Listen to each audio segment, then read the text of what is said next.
नमस्कार, मैं अरविंद मौर्य स्वागत करता हूं आप सभी दोस्तों का अपने ब्लॉग ड्राइवर बाबू में। और दोस्तों, अभी मैं हूं स्विट्ज़रलैंड के पार्किंग में। मैं स्पेन से लोड किया था और अभी फ़िलहाल स्विट्ज़रलैंड पहुंच चुका हूं और यहां से लगभग 10-12 किलोमीटर है मेरा अनलोडिंग का पॉइंट, जहां पे हमको गाड़ी खाली करना है। अभी मैं जिस पार्किंग में हूं, ये पार्किंग बहुत बड़ा तो नहीं है, लेकिन हाँ, जिनविन जो ज़रूरत का चीज़ है वो यहाँ पे अवेलेबल है, तो इसलिए कोई दिक्कत नहीं है। काफ़ी साफ़ सफाई वाला टॉयलेट भी है। और यही थी, बड़े पार्किंग में जब हम वीकेंड में रुकते हैं तो एक आध बंदे अपने भाई मिल जाते हैं जिनके साथ थोड़ी बातचीत हो जाती है और थोड़ा समय आसानी से कट जाता है। बाकी कोई दिक्कत वाली बात नहीं है, ये भी पार्किंग ठीक है। 2-3 गाड़ियां हैं यहाँ पे भी, तो क्या करना है, अपना हमको ट्रक में रहना है, अपना आराम करते हैं। दोस्तों, हम अपनी तरफ से पूरी कोशिश करते हैं कि आप लोगों के सवालों के जवाब दे पाएँ और जितना जल्दी हो उतना जल्दी दे दें। लेकिन आप लोगों को भी पता है कि काम तो हमें करना ही पड़ता है। शायद कुछ हमारे भाई इस बात को न समझें और हमसे नाराज़ भी हो जाएं, लेकिन सच्चाई यही है दोस्तों। मैं चाह करके भी कभी कभी आप लोगों का जवाब नहीं दे पाता हूं, तो इसके लिए मैं एक बार फिर आप लोगों से हाथ जोड़ के क्षमा प्रार्थी हूं। दोस्तों, थोड़ा सा जो हमारे कई भाई हैं जो 1 बजे रात में फ़ोन करते हैं या SMS करते हैं, तो थोड़ा इस चीज़ का ध्यान रखिए दोस्तों कि कम से कम 8 बजे रात के बाद आप लोग फ़ोन न करिए, क्योंकि 8-9 बजे हम रुकते हैं। उसके बाद अगर आदमी 14-15 घंटा काम किया रहता है तो उसको खाना खा के फिर सोने का होता है। और देखिए, मैंने आप लोगों को अपना पर्सनल नंबर दिया है, मैंने आप लोगों को वही नंबर दिया है जो हमारे घर पे है। तो अब आप लोग इतना फ़ोन करेंगे, मैं फ़ोन साइलेंट कर दूंगा, क्योंकि सोऊंगा तभी जब। अगर बार बार फ़ोन आएगा तो नींद तो आएगी नहीं, और नींद नहीं आएगी तो मैं सुबह गाड़ी कैसे चलाऊंगा, आप लोग समझ सकते हैं। और ये नंबर मैं इसलिए भी साइलेंट नहीं कर सकता हूँ चाह करके भी कि मेरे फैमिली में दिया हुआ है। और आप लोगों को मैंने ये बात पहले भी शेयर किया हूँ आप लोगों से कि मैं घर का अकेला आदमी हूँ। रात बिरात या कभी इमरजेंसी में कोई बात पड़ जाए तो हमारे घर वाले कैसे कांटेक्ट करेंगे। तो हमारे जैसे घर वाले हैं, आप लोग भी हमारे फैमिली का हिस्सा बन चुके हैं। जो हमारे साथ जुड़े हैं तो जाहिर सी बात है, हम उनको अपने फैमिली का हिस्सा मांगते हैं। तो आप लोग भी हमें अपने परिवार का हिस्सा मानिए और हमारा सपोर्ट करिए। और बाकी आप लोग यूट्यूब पे भी कमेंट कर दिया करिए, और बहुत इमरजेंसी है तो आप व्हाट्सएप पे मैसेज भी कर लीजिए। अगर जेन्युइन क्वेश्चन है तब मैं जवाब दूंगा। अब कुछ लोग मैसेज करके पूछ रहे हैं, भैया तुम कहाँ से हो, तुम्हारे कंपनी का नाम क्या है। तो दोस्तों, ये सारी चीज़ें वीडियो में मैं ऑलरेडी पहले कई बार बता चुका हूँ, तो आप लोग उसको देखेंगे तो ज़रूर समझ जाएंगे। और बहुत सारा ऐसा सवाल है जो जिसका कोई मतलब ज़रूरत ही नहीं है, सिर पैर ही नहीं है, तो उस चीज़ों का तो मैं इग्नोर कर देता हूँ। लेकिन जिसका जेन्युइन सवाल होता है उसे ज़रूर से ज़रूर जवाब देता हूँ। तो चलिए दोस्तों, काफ़ी दोस्तों का बहुत सारा सवाल है। वीडियो में मैं उन्हीं सवालों के आप लोगों के सारे जेन्युइन जो भी हमारे समझ से सही है वो जवाब दे देता हूँ। और चलिए दोस्तों, इस वीडियो का हम शुरुआत करते हैं। दोस्तों, कुछ मैं जेन्युइन सा सवाल देख रहा हूँ। जेन्युइन मीन्स कई लोगों का उसमें कॉमन सा सवाल है, तो सबसे पहले उसी से बात शुरू करते हैं। कई हमारे दोस्तों का सवाल ये है कि क्या हम इंडियन लाइसेंस पे यूरोप आ सकते हैं। तो जी हाँ दोस्तों, काफ़ी लोग यहाँ पे इंडियन लाइसेंस पे ही आए हैं, और जिनके पास कोई गल्फ का एक्सपीरियंस नहीं था वो लोग भी ऑलरेडी आए हैं, काफ़ी पहले से आ रहे हैं, और कुछ लोग अभी भी आ रहे हैं। लेकिन हाँ, अभी क्या हुआ है कि बहुत ज़्यादा स्ट्रिक्ट हो गया है। पहले अगर 50% लोग आ जाते थे, तो आज की डेट में मान के चलिए कि 10% लोग ही आ पा रहे हैं। कहीं से उनका साथ दे दिया किस्मत, तो मतलब लगे रहने पे काम हो जा रहा है। लेकिन अभी थोड़ा सा स्ट्रिक्ट हो चुका है, क्योंकि यहाँ पे जब किसी कंपनी में इंडिया के लोग आए और गल्फ वाले लोग आए, और उसके बाद जैसे दुबई वाले आए, तो वो लोग धीरे धीरे समझ गए कि मतलब जो दुबई के लोग आए हैं वो काफ़ी बढ़िया ड्राइविंग कर ले रहे हैं। उसके बाद जो दूसरे नंबर पे गल्फ वाले हैं और इंडिया वाले जो आ रहे हैं, उनको काफ़ी दिक्कतों का सामना करना पड़ रहा है आने के बाद। तो इस वजह से जो कंपनी समझती गई, उन्होंने इंडियन एक्सपीरियंस वाले और इंडियन लाइसेंस वाले बंदों को लेना बंद कर दिया। वो ज़्यादातर प्रायोरिटी दे रहे हैं दुबई वाले लाइसेंस को। उसके बाद भी जब बंदे पूरे नहीं हो रहे तो गल्फ वाले बंदों को ले रहे हैं। जेन्युइन तरीके से जो भी आना चाहते हैं आप लोग कोशिश करते रहें। और आप लोगों को अगर फ्यूचर बनाना है तो शुरुआत करिए। आप लोग गल्फ में काम जहाँ मिलता है आप वहाँ चले जाइए, 2-4-6 महीने 1 साल करिए, उसके बाद फिर ट्राई करिए। तो ये भी एक बेस्ट ऑप्शन है। ऐसा नहीं है कि आप मतलब ड्राइवर हैं और घर पे बैठ करके केवल आप यूरोप का ट्राई करते रहें और आपके इनकम का स्रोत बंद हो जाए, जिससे आपको फैमिली चलाने में दिक्कत हो सकती है, जिनके पास कोई सपोर्ट नहीं होगा एक्स्ट्रा इनकम का, तो उन लोगों से यही रिक्वेस्ट है कि आप लोग शुरुआत छोटे से ही करिए। कोई दिक्कत नहीं है कि हम यूरोप नहीं जा पा रहे हैं तो गल्फ में जाने का कोशिश करिए। वहाँ पे भी 40,000 तक सैलरी, 50,000 तक सैलरी अगर आपको मिलेगी, फिर उससे दो फायदा होगा, क्योंकि यूरोप आने में खर्चा ज़्यादा पड़ रहा है, समय ज़्यादा लग रहा है, तो उससे आपके पास कुछ पैसे भी आ जाएंगे और ये जो आपका टाइम बिल्कुल वेस्ट हो रहा है, इस टाइम को भी आप लोग यूज़ कर पाएंगे, क्योंकि काम करते करते कई फ़ायदा होगा। आपका एक्सपीरियंस बढ़ेगा, आपको बाहरी दुनिया की जानकारी होगी और आपको यूरोप आने में आसानी भी हो जाएगी। इसका जवाब हमारे पास एक्यूरेट तो नहीं है, क्योंकि वीज़ा लगने का कोई भी एक्यूरेट टाइम नहीं है। अब ये डिपेंड करता है कि आपकी मैन पावर, आपकी जो आगे वाली कंपनी है, वो लोग किस हिसाब से अपनी ज़रूरत को देख रहे हैं और आपको मतलब जो भी डॉक्यूमेंटेशन है बनाने में कितना समय लगता है।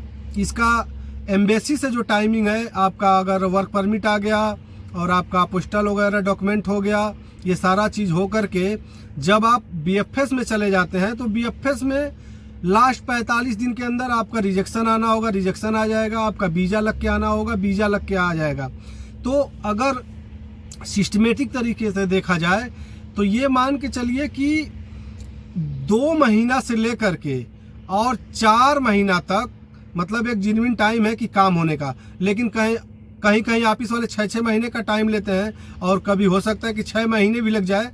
तो ये थोड़ा सा डिपेंड करता है कि मतलब प्रोसेसिंग कैसे हो रहा है, कंपनियों को ज़रूरत कितना है, तो उस हिसाब से मतलब 4 महीने तक मान के चलिए। और अगर कोई दिक्कत हुआ, कोई लेट हुआ तो 6 महीने भी लगा देते हैं ऑफिस वाले। और देखिए 6 महीने जिसका लगता है उसका कहीं ना कहीं डिले होता है कंपनियों की तरफ से, बाकी और कुछ होता नहीं है। जब आपका डॉक्यूमेंट रेडी होकर बीएफएस में चला जाएगा फिर तो आपका 1.5 महीना के अंदर एकदम क्लियर हो जाएगा। उसके बाद एजेंसी वालों को भी जल्दी होता है, क्योंकि उनका भी पैसा लेना होता है आप लोगों से, तो फटाफट वो भी टिकट उकट करवा के आपका क्लियर करवा के काम और पैसे जल्दी से जल्दी लेना चाहते हैं। मतलब जो सवाल ज़्यादा से ज़्यादा लोगों ने कमेंट करके पूछा है वो ये है कि क्या हमको विजिट में यूरोप आना चाहिए और यहाँ विजिट में आने के बाद हमको काम मिल जाएगा। तो दोस्तों ऐसा नहीं है कि विजिट में आने के बाद काम नहीं मिलेगा, लेकिन एजेंट के कहने पे कि तुम विजिट पे चले जाओ और जाके वहाँ तुमको काम लग जाएगा या तुम काम ढूंढ के कर लेना। एक्चुअली क्या हो रहा है ना दोस्तों, एक हवा बना हुआ है यूरोप कि यूरोप जाएंगे और ज़िंदगी के सारे मज़े वहीं पे हैं। तो ये चीज़ दिमाग से निकालिएगा दोस्तों। अगर आपके पास ओवर पैसे हैं, घर से आप बहुत ज़्यादा संपन्न हैं कि आपको 2 लाख का ज़रूरत पड़े और आपने अपने माँ बाप को फ़ोन किया, अपने भाई को फ़ोन किया कि भैया मेरे पास पैसे नहीं है, पैसे भेजो, तो वो लोग आपसे बिना सवाल जवाब किए आपके अकाउंट में यूँ 50,000 1 लाख डाल दिए कि भैया ठीक है मेरे लड़के को ज़रूरत है। वो लोग आएँ। और दूसरे, आपको यहाँ पे कोई ना कोई बैकअप सपोर्ट ज़रूर होना चाहिए कि जो आपको काम दिलवाने में और चीज़ों में हेल्प कर सके दोस्तों। लेकिन वो लोग बिल्कुल भी इस बारे में न सोचें जिनकी घर की स्थिति अच्छी नहीं है और जो पैसा लेकर के यूरोप आएंगे उधार किसी से, या जो अपना अगर 4 लाख लग रहा है और हमारे पास अगर 4 लाख ही पैसे हैं या 5 लाख पैसे हैं, वो लोग बिल्कुल भी विजिट पे किसी के बहकावे में आकर के या किसी की बात सुन करके यूरोप विजिट वीज़ा पे, अगर आप पैसे वाले हैं तो घूमने आइए, स्वागत है, मज़े से करिए, कोई दिक्कत नहीं है, पैसे वालों के लिए क्या दिक्कत है। लेकिन जो भाई हम लोगों के सिचुएशन के हैं वो बिल्कुल किसी के बहकावे में आकर के यूरोप विजिट वीज़ा पे आके काम ढूंढने का गलती मत करें दोस्तों, क्योंकि काम तो मिलेगा लेकिन काम ढूंढवाने वाला कोई चाहिए, कोई आपको बताना तो चाहिए कि भैया वहाँ जाओ या उस कंपनी में जाओ। यहाँ पे सारी कंपनियों के बाहर आपको सिक्योरिटी कैमरा लगा हुआ है, विदाउट रीज़न आप लोगों को एंट्री भी नहीं करने देंगे। और जहाँ पे काम होता है आप वहाँ डायरेक्ट जाएंगे तो वहाँ से काम नहीं मिलेगा, उसके लिए तो आपको ऑफिस में उनके जाना होगा ना। मान लीजिए कई इनके ब्रांच है तो उसका एक ऑफिस हेड ऑफिस में होगा। और यहाँ पे ट्रेवलिंग काफ़ी खर्चीला है, अगर आप टैक्सी लेंगे तो काफ़ी पैसा उसका आता है। आप होटल में अगर रुकेंगे वो भी काफ़ी खर्चे वाला चीज़ है, उसको भी मैनेज करना पड़ेगा आपको। खाने का जो एक्सपेंस है वो भी बहुत महंगा है। और खुदा न खास्ता देखिए हम लोग इंसान है और इंसान को जुकाम भी होता है, बुखार भी होता है, कुछ भी हो सकता है। अगर खुदा न खास्ता हमारे पास कोई सपोर्ट नहीं है और हम विजिट पे काम के लिए आए हुए हैं और हमारी तबीयत खराब हो गई, तो दोस्तों आपको पता है मैं एक बार अपने अल्ट्रासाउंड कराने के लिए गया था, तो 50 यूरो केवल अल्ट्रासाउंड का फीस था। अभी तो मान लीजिए हम लोगों के पास कार्ड है, हमारे पैसे नहीं लगते हैं, हम फ्री में इलाज करा लेते हैं। लेकिन मैं उस समय की बात कर रहा हूँ जब मेरा हेल्थ कार्ड नहीं बना हुआ था, तो कंपनी हमारे पास थी, वो बोली कि जाओ करा लो, मैं पैसे दे दूंगी। तो वो तो चलिए ठीक है। और बात 50 यूरो का था, मैं काम पे था, तो 50 यूरो कोई बहुत बड़ी बात नहीं थी, मैं उस समय भी कमा रहा था। तो मैं सोचा कंपनी दे या ना दे, तो मैंने 50 यूरो दे के अल्ट्रासाउंड करा लिया, क्योंकि मुझे हल्का पेट में दर्द होता था कभी कभी, तो मुझे लगा कोई लीवर से दिक्कत, सूजन वूजन तो नहीं है, तो इसकी वजह से मैं गया था कराने। तो मैंने वो कंपनी को बिल भी नहीं दिया, क्योंकि मुझे कुछ निकला नहीं और 50 यूरो का ही बात था, तो मैंने दिया नहीं। उसके बाद 1-2 बार मैं गया था ऐसे ही चेकअप वेकअप कराया था, तो 140 यूरो का बिल था, तो मैं कंपनी को दिया। तो कंपनी हमको हमारे पैसे इंश्योरेंस से करीब, मैं घर चले गया था, 2 महीने बाद रिटर्न हमारे अकाउंट में आए थे। तो उस कंडीशन में जब आपकी तबीयत खराब होगी, चलिए कोई आपका बढ़िया से देख रेख यहाँ करने वाला है, कोई सपोर्ट है, तो मान लीजिए आपके लिए 150-200 यूरो कोई बड़ी बात नहीं, वो लगा देगा, क्योंकि आप वहाँ इतना दूर से आए हैं, उसके पास तो जरूर करेगा। लेकिन सोचिए अगर आपका यहाँ कोई हुआ ही नहीं और आपको बुखार हो गया, तो कौन सपोर्ट करेगा, कैसे आप जॉब ढूंढेंगे। बिल्कुल भी नहीं आना है इस कंडीशन में। हाँ, आपके पास तगड़ा पैसा है कि आप फोन, क्योंकि हर काम पैसे से हो जाता है। अगर आपके पास इफरात पैसा है तो कोई प्रॉब्लम ही नहीं है, आपको हम सपोर्ट ही सपोर्ट है। आइए, घूमिए, खाइए, इंजॉय करिए, अपना घूमते रहिए। नहीं भी हुआ आप तो आपके पास घर पे पैसे से सबल है, आप वापस घर चले जाएंगे, कोई दिक्कत नहीं है। लेकिन जो बंदा, जो एजेंट उसको 2-2 लाख रुपए लेकर के, बीच में भी काफ़ी पैसे ले रहे हैं दोस्तों एजेंट, तो आप इतना पैसे लगा के आओगे, फिर इधर उतने पैसे खर्च करोगे। सोचो आपका काम नहीं लग पाया और आप वापस चले गए, क्या गुजरेगी आपकी ज़िंदगी, तो बद से बदतर हो जाएगी। तो मेरा एडवाइज आप लोगों के लिए यही है कि विजिट पे काम के लिए यहाँ आने के बारे में बिल्कुल ना सोचें।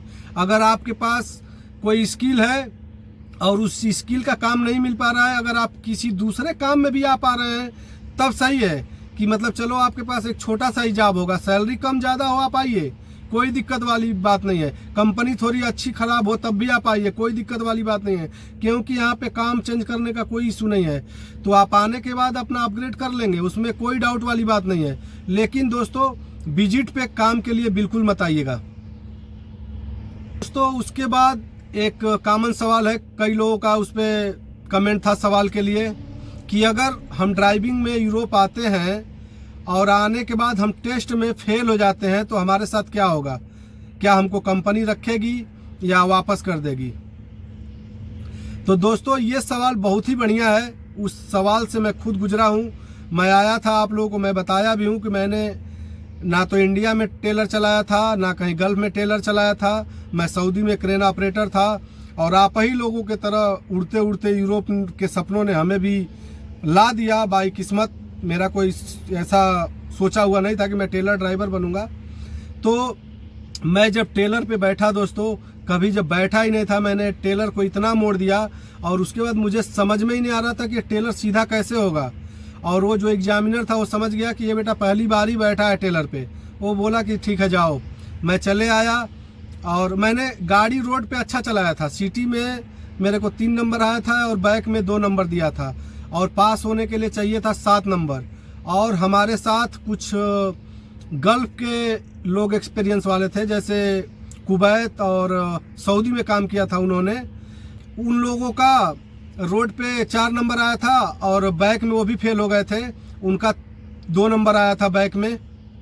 मतलब वो लोग हमसे काफ़ी बेहतर थे। हम थे और एक हमारे दोस्त थे दिल्ली के, वो भी बेचारे हमारे जैसे ही थे। तो हम दो एक कैटेगरी के थे, एकदम नल्ले से थे।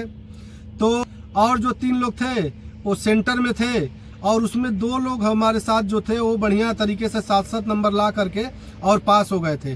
तो जो 7 नंबर ला के पास हुए थे वो 15 दिन बाद चले गए थे काम पे, और हम लोगों का लगभग 1 महीने तक ट्रेनिंग चला। और जो अब हम 2 लोग बचे हुए थे, तो जिस एजेंट ने हमको भेजा था यहाँ पे, मतलब यहाँ क्या एक एजेंट थी, तो उसने मुझे जब फ़ोन किया तो बोली कि तुम अपना सामान पैक करे रहो और तुमको लिथुआनिया छोड़ना है। उसमें पैनिक नहीं किया, घबराया नहीं, जब छोड़ना है तो छोड़ना है, गलती तो हमारी थी, हम तो रेडी होके ही आए थे कि भैया हो सकता है वापस भी आना पड़े। तो उस कंडीशन में मैंने उसको फिर फ़ोन किया और मैं बोला कि ट्रेनिंग का व्यवस्था करो। तो बोली ट्रेनिंग करने का पैसा लगेगा। मैं बोला ठीक है, मैं पैसे का इंतज़ाम करूँगा। तो उसने बात किया होगा और मेरा भी ट्रेनिंग चालू हो गया था और मैंने भी ट्रेनिंग लिया 2-3 हफ्ते तक गाड़ी चलाने का। और जो 3 बंदे थे वो भी जाते थे, हम लोग सब लोग ट्रेनिंग करने जाते थे। और मुझे पैसे तो जमा नहीं करना पड़ा, बाद में उन्होंने बोला कि सैलरी से काट लेंगे। तो मेरे 1400 यूरो कटे थे और जो पहली बार में पास हुए थे उनके 1000 यूरो कटे थे और जो हमारे साथ 3 बंदे थे उनका भी 1400 यूरो कटा था। तो लेकिन दोस्तों वो समय कुछ और था। अगर आज की कंडीशन की बात किया जाए तो आप लोग ऐसी गलती बिल्कुल मत करिएगा। जब हम आए थे शुरुआती दौर था, उस दौर में काम चल गया। अभी जिस कंपनी की मैं बात कर रहा हूँ कि हमें मौका दी, उसी कंपनी ने केवल इंग्लिश में राजस्थानी कुछ बंदे आए थे, बिग थे, उनको कंपनी ने वापस भेज दिया। वापस भेजने का ये नहीं है कि आपको इंडिया भेज देंगे, वो लोग बोलेंगे कि हम आपको काम पे नहीं रखेंगे। तो आप फिर यहाँ पे काम ढूंढो, कहीं आपको कोई कंपनी काम देने को एग्री होती है, आप पैसे दे करके ट्रेनिंग व्रेनिंग ले करके आप लग जाओ कहीं पे, क्योंकि आपका वीज़ा जो है 1 साल का होगा और जो अभी TRC लेके आ रहे हो तो शायद 2 साल का होगा। हम आए थे तो हमारा वीज़ा 1 साल का था। मैं अपने आप से खुद सीखा कि अगर वही ट्रेनिंग जो मेरा यहाँ पे पैसा लगा, अगर मैं इंडिया में ही 20,000 25,000 दे करके बढ़िया ट्रेंड होके आ रहा था तो मुझे दिक्कत नहीं आ रहा था ना। तो दोस्तों ये हम लोग कंडीशन ही क्यों आने दें?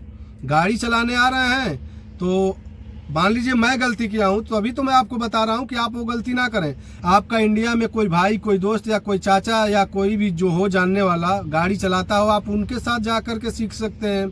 अगर फिर भी नहीं बन पा रहा है तो आप कहीं ट्रेनिंग सेंटर से सीख सकते हैं। लेकिन दोस्तों आपके दिमाग में ये सवाल आना ही नहीं चाहिए कि हम जाके ट्रेनिंग में फेल हो जाए। क्यों फेल होंगे?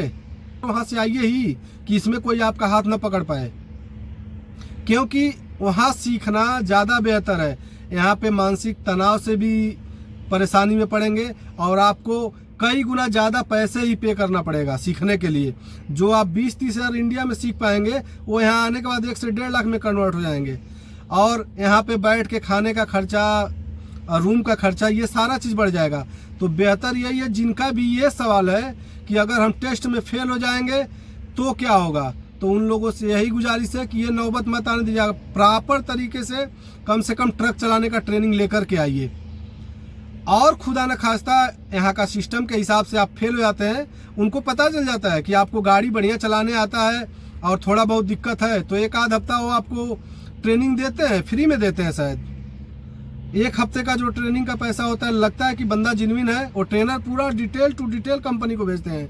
जो आपका ट्रेनर होता है, जो आपका एग्जामिनर होता है, जो एग्जाम लेता है आपका, वो स्टेप बाय स्टेप टोटल आपका सही गलत सब लिखेगा। तो आपके अंदर जो अच्छाई होगा वो भी कंपनी को बताएगा, जो आपका माइनस पॉइंट होगा वो भी लिखेगा। तो वो लोग डिसाइड करते हैं और थोड़ा बहुत आप इशू आया तो आप लोगों को ट्रेनिंग दे करके मौका दे देते हैं, कोई दिक्कत नहीं है। हमारा कॉमन सवाल है, उसके बारे में एक बार बात अगर कर लें तो काफ़ी दोस्तों का ये सवाल था कि यूरोप में किस किस काम का ट्रेड के लोग आ सकते हैं। तो दोस्तों ये डिपेंड करता है कि सेटिंग और आपके नसीब के ऊपर। यहाँ पे हर काम के लोग आते हैं, हर फील्ड में लोग काम कर रहे हैं। होटल में भी मिलेंगे और बिल्डर भी कुछ मिल जाएंगे, कुछ वेयर हाउस में भी मिलेंगे, लेकिन उसके लिए उन्होंने काफ़ी परिश्रम किया है दोस्तों। यूरोप में जो ड्राइवर आ रहे हैं दोस्तों, ड्राइवर दोस्तों डायरेक्ट जर्मनी, फ्रांस और ऑस्ट्रिया, इटली में नहीं आ रहा है।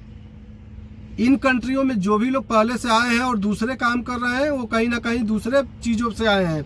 या तो 2 नंबर से डंकी लगा के आए हुए लोग हैं, या तो फिर वो लोग पढ़ाई का वीज़ा लेकर आए थे और यहाँ आकर के सेटल हुए हैं। और दोस्तों इन बड़ी बड़ी कंपनियों में आने के लिए काम तो है, और आने वाले समय में हमको लगता है जर्मनी से काफ़ी वैकेंसी निकलने वाली है, और शायद इंडिया गवर्नमेंट से भी कुछ बात हुआ है इन लोगों का। लेकिन दोस्तों जर्मनी, फ्रांस, ऑस्ट्रिया, इन कंट्रियों में आने के लिए आपको इनका लैंग्वेज सीख कर ही आना होगा। बिना इनके लैंग्वेज के ये लोग काम नहीं देते हैं। अगर मिनिमम जर्मन लैंग्वेज की बात किया जाए तो A1 लेवल, और मीडियम रेंज की तो B2 लेवल का तो आपको आना ही चाहिए। जो लोग बड़ी बड़ी कंपनियों में आने का सपना देख रहे हैं वो लोग अभी से तैयारी चालू कर दें, 2-4 महीने में उनका लैंग्वेज सीखें, उसके बाद ट्राई करें, आपके लिए अपॉर्चुनिटी ज़्यादा से ज़्यादा हो जाएगी। और यूरोप ज़्यादातर इस समय आए ट्रक ड्राइवर, हजारों में लोग आए हैं, लेकिन लातविया, पोलैंड, हंगरी, बुल्गारिया, ये थोड़ा सा हमें लगता है कि इन बड़ी बड़ी कंपनियों के बाद इनका नंबर आता है। और अदर जो जॉब की कैटेगरी है जिसमें मेसन, कारपेंटर, पेंटर, मैकेनिक, बहुत सारे ट्रेड के लोग आते हैं, और रोमानिया वगैरह में काफ़ी बंदे आते हैं वहाँ पे, किसी भी काम में, जिस काम में आप हैं उसमें भी आ सकते हैं। लेकिन दोस्तों मैं ये नहीं कर रहा हूँ कि मेरे से काम मांगिएगा, मेरे पास कोई काम नहीं है दोस्तों, ये तो आप ही को ढूंढना पड़ेगा। मैं आप लोगों को केवल गाइड कर सकता हूँ कि सही है गलत है, या जो हमारा जानकारी रहेगा वो हम बता सकते हैं। काफ़ी दोस्त हमारी बात को समझते नहीं हैं और हमसे ही लगते हैं कि भैया हमको करवा दो, जॉब करवा दो। दोस्तों ऐसा बिल्कुल नहीं है, मेरे पास कोई जॉब नहीं है। अगर ऐसा होता तो मैं पहले अपने बड़हलगंज टाउन एरिया के लोगों को, अपने गाँव को अभी तक भरना दिया रहता, मैं किसी को नहीं ला पाया अपने माध्यम से। दोस्तों हर ट्रेड का काम मिलेगा, उसके लिए आपको मेहनत करना पड़ेगा, उसके लिए आपको जॉब ढूंढना पड़ेगा, आपको लैंग्वेज सीखना पड़ेगा, उस हिसाब से आप आएंगे। रोमानिया लोग इतना पैसा दे करके 600-700 सैलरी में क्यों जाते हैं, 800 सैलरी में क्यों जाते हैं? अगर जिनविन पैसा है तो जाइए रोमानिया, जिनविन पैसे का चार्ज है। अगर आपको वहाँ पे बहुत ज़्यादा पैसे दे के जाना है तो सैलरी वहाँ कम होती है। एक भाई का सवाल ये था कि भैया क्या मुझे आपके कंपनी में इंडियन लाइसेंस पे जॉब मिल जाएगा? तो भाई साहब आपसे ये कहना है कि अभी हमारे कंपनी इंडियन लाइसेंस से डायरेक्ट काम नहीं देती है। हमारे कंपनी में जो भी बंदे आ रहे हैं वो डायरेक्ट केवल दुबई से आ रहे हैं और कहीं से नहीं आ रहे हैं, तो इसके लिए माफ़ी चाहता हूँ, इसमें मैं कुछ कर नहीं सकता हूँ। और दोस्तों काफ़ी भाइयों का सवाल ये है कि अप्लाई कहाँ से करें, जॉब हमको कैसे मिलेगा? तो दोस्त इस बारे में भी मैं आपकी कोई मदद नहीं कर पाऊंगा। जो भी मुझे थोड़ा बहुत जानकारी होता है कहीं जिनविन चीज़ों का कि उस ऑफिस में काम गया हुआ है, तो मैं आप लोगों के साथ शेयर कर देता हूं और बता देता हूं कि इस ऑफिस में गया है। बाकी इतना डिटेल मेरे पास इन्फॉर्मेशन नहीं होता है। मेरा जो इन्फॉर्मेशन आप लोगों को देने का काम है, मैं ये समझता हूँ कि आप लोगों को एक जिनविन जानकारी दे सकता हूँ। बाकी काम कहाँ है ये आप ही को ढूंढना पड़ेगा। काम काफ़ी जा रहे हैं, लोग आ भी रहे हैं, तो आप पता करते रहिए और हमसे जो भी बन पड़ेगा कि मतलब किस ऑफिस में काम गया हुआ है, कहाँ गया हुआ है, तो मैं वीडियो में अगर मुझे पता चलता है तो मैं डाल देता हूँ। भाई है हमारे दार्जिलिंग से, और उनका ये कहना है कि भाई मैं इंडिया में लाइट गाड़ी चलाता हूँ, मेरे पास लाइट लाइसेंस है, तो क्या मैं फ्रांस में ड्राइविंग कर सकता हूँ? जी भाई साहब, मैंने जैसा कि अभी पीछे बताया कि फ्रांस में आप ड्राइविंग कर सकते हैं, बिल्कुल कर सकते हैं, लेकिन उसके लिए आपको जॉब ढूंढना होगा, और जॉब ढूंढने के लिए आपको फ्रेंच लैंग्वेज सीखना होगा। और उसके बाद आप क्या प्रोसेसिंग करते हैं, आप पढ़ाई के वीजे पे आते हैं या आप कहीं से अपने लिए वर्क परमिट ढूंढ लेते हैं कि आपको कोई कंपनी काम दे दे, तो आप आने के बाद बिल्कुल कर सकते हैं। यहाँ पे आएंगे, आपका लाइसेंस बन जाएगा और आप गाड़ी चलाने लगेंगे। हमारे सब्सक्राइबर हैं बुलेट यादव जी, अभी वो फ़िलहाल रोमानिया में है।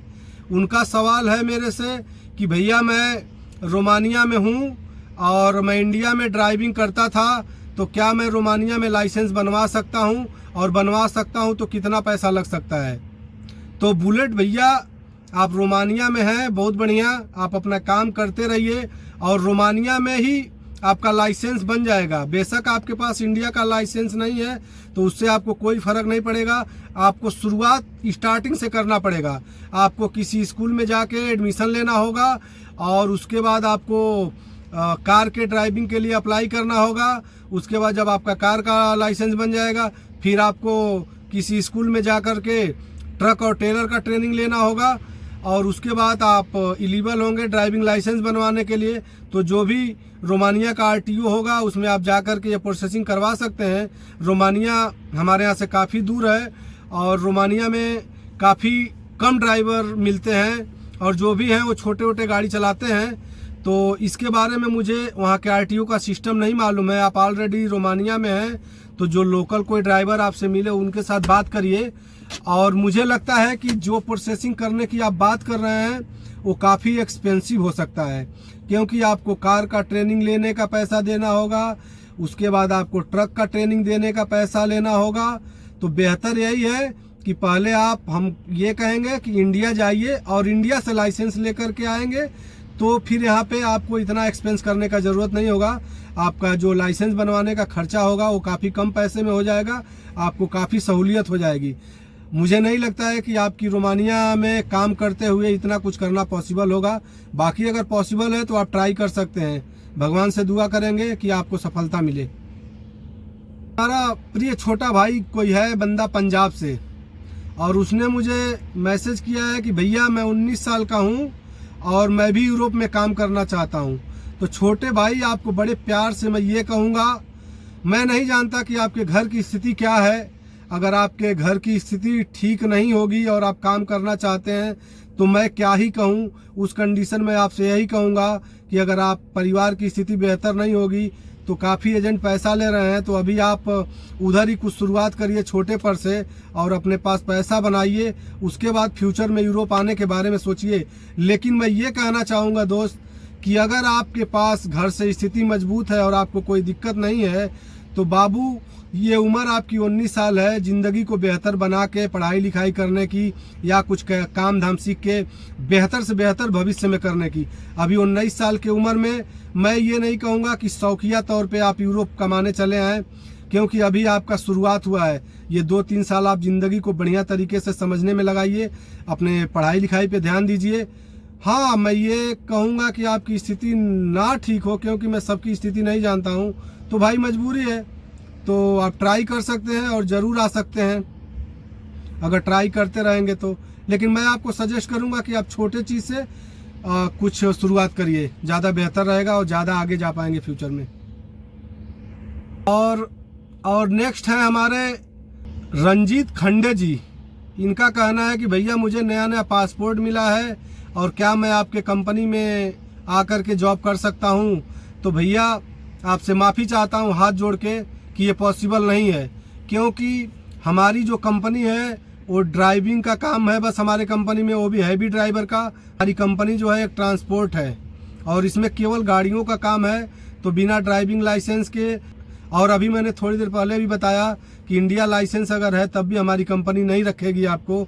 उसके लिए आपको कहीं से यहाँ पे आना होगा यूरोप ड्राइविंग में, और फिर हमारे कंपनी में आप काम करने के लिए एलिजिबल होंगे, या फिर दुबई वगैरह में है तब हमारी कंपनी आपको रख सकती है। हमारे सब्सक्राइबर है सतीश कुमार जी। इनका कहना है कि भाई मैंने कई कंपनियों में ऑनलाइन अप्लाई किया है लेकिन कोई जवाब नहीं आया अभी तक, तो क्या आप हमारी मदद कर सकते हैं। तो सतीश कुमार भैया, माफ़ी चाहता हूं आपसे, मैं तो इसमें क्या मदद कर सकता हूं, मेरे पास तो कोई अवेलेबल नहीं है जॉब। लेकिन मैं आपसे यही कहूँगा कि आप ट्राई करते रहिए, कोई तो होगा जो आपको मौका देगा। कोशिश करने वालों की कभी दुनिया में हार नहीं हुई है। लगता है कि आपको भी कोशिश करते रहना चाहिए, एक न एक दिन ऊपर वाला आपका साथ जरूर देगा और आप अपने मंजिल को पाने में कामयाब होंगे। दोस्तों, बाकी आप लोगों का जो भी सवाल होगा वो आप हमको यूट्यूब में कमेंट करिए, जितना भी पॉसिबल होगा हम उसका जवाब देंगे। और ये वीडियो हमको लग रहा है कि काफ़ी लंबा होगा, तो चलिए इस वीडियो को यहीं पे बंद करते हैं। और जो भी हमारे भाई हमारे चैनल पे पहली बार जुड़ रहे हैं वो हमारे चैनल को सब्सक्राइब करें और बेल आइकन घंटी को दबा लें, जिससे हम जो भी वीडियो बना के डालें आप लोगों को उसका नोटिफिकेशन मिल जाए और वो वीडियो आप लोगों तक सबसे पहले पहुँचे। और दोस्तों, आप लोग अपना प्यार बनाए रखिए, हमसे जो भी होता रहेगा हम करते रहेंगे आप लोगों का सपोर्ट। नमस्कार दोस्तों।